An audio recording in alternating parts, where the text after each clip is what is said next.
Tai šitoje pamokoje pabandysim suprasti, kaip veikia anglų kalba ir kokias struktūras mes dažniausiai naudojam kasdienį anglų kalbą. Reiškia, žmonės galvoja, yra 12 anglų kalbos laikų, tai reiškia daug struktūrų, kurios sudėtingos kasdienį kalboje, bet iš esmės mes naudojam tik tai 5 iš jų. Ir jas, dažniausiai naudojam 5 iš jų, jie sudaro apie 97% kasdienės anglų kalbos. Tai apie tas struktūras trumpai šiandien ir pašnekėsime. Jeigu šiaip norit daugiau frazių, daugiau žodžių, komentare arba prašymą rasit nemokamą PDF ir audio knygelę, parsisiųskit, drąsiai mokinkitės, mano dovana jums, o dabar tiesiog pakalbėkime apie tas 5 laikus, ar ne? Tai pirmasis iš jų yra present simple. Tai viskas yra pakankamai paprasta, yra dėl to, kad mes naudojam pirmąją formą. Žinot, anglų kalba veiksmažodžiai turi formas, tai reiškia, aš naudoju subjektą, pavyzdžiui, sakau I, ar ne, aš, ir paimkim veiksmažodį, kuris paprastai, pavyzdžiui, būtų to have, yra turėti, ar ne, bet aš priimu pirmąją formą, kuri bus tokia pat, beveik kaip visada, kaip ir bendratinė forma, ir tiesiog sakau I have, aš turiu. Galiu sakyti, imti kitą asmenį, galiu sakyti you have, ar ne, galiu sakyti we have, ir taip toliau. Naudoju pirmąją formą, kad padaryti teiginį. Aišku, kai mes perinam į klausimus ir neiginius, atsiranda truputėlį įvairių aspektų. Jeigu įvesit Edukus kanalą, paieškosit pamoką apie present simple laiką, ten truputėlį plačiau papasakosiu, kaip sudaryti teiginį ir neiginį, bet iš esmės mes turim teiginėje, tiesiog turim pirmąją formą, kurią naudojam. Dabar antrasis laikas, ar ne, yra past simple. Tai jeigu present yra dabartis, ar ne, beje labai gražu, kad present yra to pačiu ir dovana, tai dabartis dovana labai metaforiška moka būti anglų kalba kartais. Tai past simple yra praeitis. Tai čia mes naudojame antrąją formą, ar ne? Antroji forma, čia mes galim pažymėti pirmoji forma.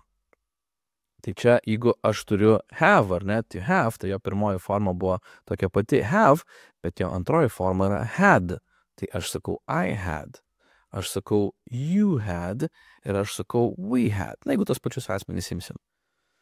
Tiesiog antroji forma, ar ne? Ir aš jau sakau nebe aš, nebe aš turiu, bet aš turėjau praeityje, ar ne? I had. Dabar čia mes turime future simple, ar ne? Mes turime future simple laiką. Tai future simple laikas, tai yra, būtų kaip ir logiška gražu sakyti, jeigu čia buvo present simple pirmoji, čia antroji, čia trečioji, bet taip iš tikrųjų nėra. Mes turime specifinį žodį will, kuris nurodo ateitį. Kaip tai atrodo? Aš, pavyzdžiui, sakau I have, ar ne, kaip turėjau paprastame esamajam laike, bet dabar į tarpą aš dedu will. Palieku tą patį have, kaip bendratyje panašiai atrodo, taip pat to have pirmą formą, I will have, you will have, ir turiu we will have. Ir aš turiu ateitį. Dabar aš čia sakau, aš turiu, čia aš turėjau, čia aš turėsiu. Tu turėsi, mes turėsime. Ar ne? Tai yra vadinami paprastieji laikai, kol kas 3, ar ne? Present simple, past simple, future simple. Dabar sekantis laikas yra dabarties tęstinis laikas. Čia mes turėjom dabarties paprastai, o čia mes turime dabarties tęstinį. Present continuous laikas. Present continuous. Kuo jisai skiriasi? Reiškia, jeigu aš lietuvių kalboj, gal pažymėkim taip, kad čia mes turėsim tiesiog in galūnę. Jeigu aš lietuvių kalboj, sakydamas, aš dirbu, ar ne? Aš dirbu, aš sakau 2 dalykus. Arba aš dirbu šiuo momentu, arba, pavyzdžiui, aš dirbu kiekvieną dieną, pasikartojančiai. Tai čia ir yra tas pasikartojančiai, present simple. Tai reiškia, aš dirbu kiekvieną antradienį, bet jeigu aš dirbu šiuo metu, pavyzdžiui, negaliu atsiliepti telefonu, nes aš dabar dirbu. Tai čia mes turime kitą formą, mes turime in galūnę. Tai aš iš esmės sakau I am working. Tai aš sakau aš esu ir turiu working in galūnę. Aš sakau you are working. Tu esi dirbantis arba we are working. Mes esame dirbantys. Mes taip dėliojam. Iš esmės tai reiškia, kad aš dabar dirbu, tu dabar dirbi, mes dabar dirbame. Mes net nesakom žodžio dabar lietuvių kalboj, nesakom ir anglų kalboj, bet šitą in galūnę mums išduoda, kad tai vyksta šiuo momentu. Tai yra 4. laikas, kuris mums reikalingas. Ir 5. yra present perfect. Dar vienas dabarties laikas. Čia reikalinga yra 3 forma.